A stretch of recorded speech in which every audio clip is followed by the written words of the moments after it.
Hi, it's time for another verb of the day. Today's verb is sway, and this verb was suggested by the viewer Abdi. Abdi, thank you so much for the suggestion. Now let's take a moment and review some of the definitions or ways that we can use this verb. The first way you might encounter the verb sway means to move or to cause something to move slowly or rhythmically backward and forward or from side to side. We might kind of think of that action occurring. Sometimes people will say something to the effect of like, I don't dance, but then you might find them sort of swaying to the music. A second way you may encounter the verb sway can mean to control or influence either a person or a particular course of action. And this second definition may sound really different than the first, but it's sort of the idea of like someone was kind of over here thinking one thing, and now they've sort of swung the other direction, maybe controlled or influenced that particular course of action. For now, you should know that sway is a regular verb. If you want to make the progressive form of this verb, all you need to do is add ing, and that forms swaying.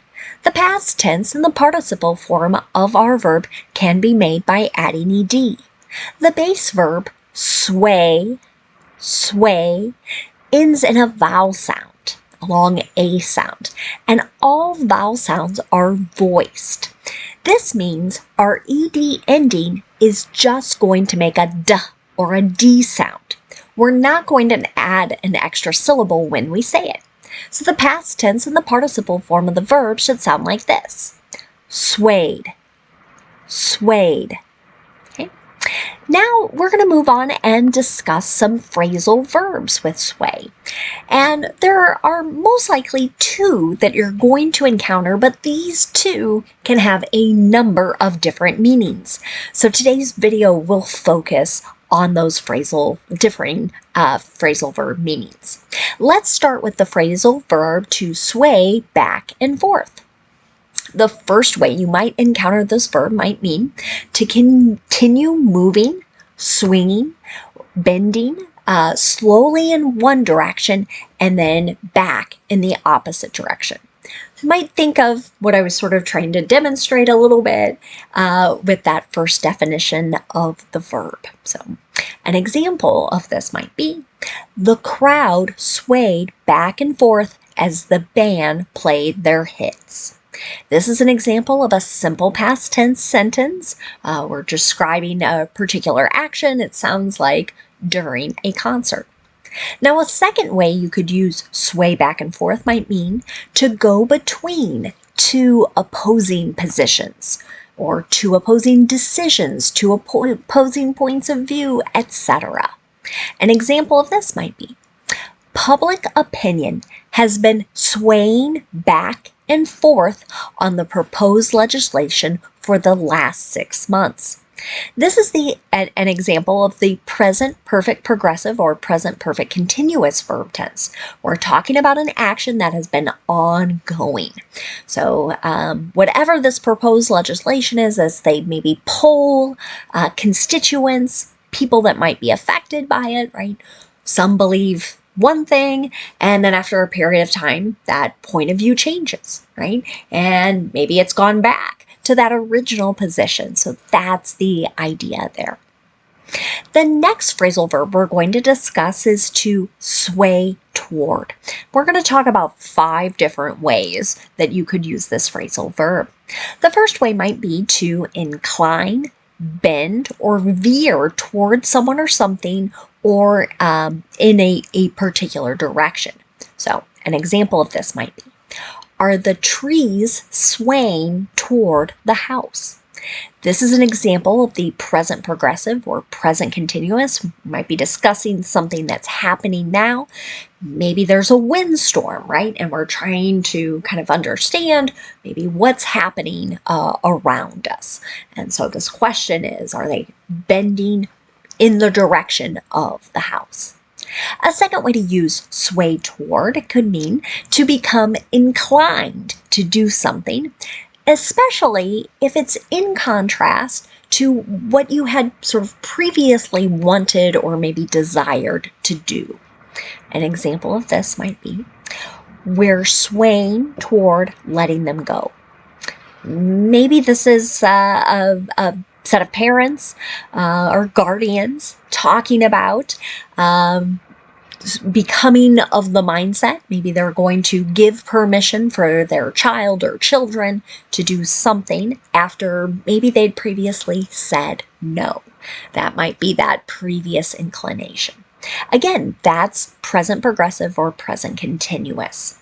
Now let's talk about a third way to use sway toward. It could mean to become inclined to either adopt, embrace, or decide on something.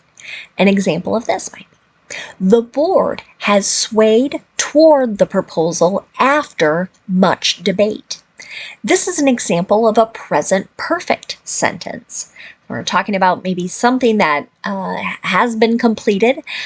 We might not know exactly when, but sounds like they are more inclined to adopt this proposal after a great deal of discussion.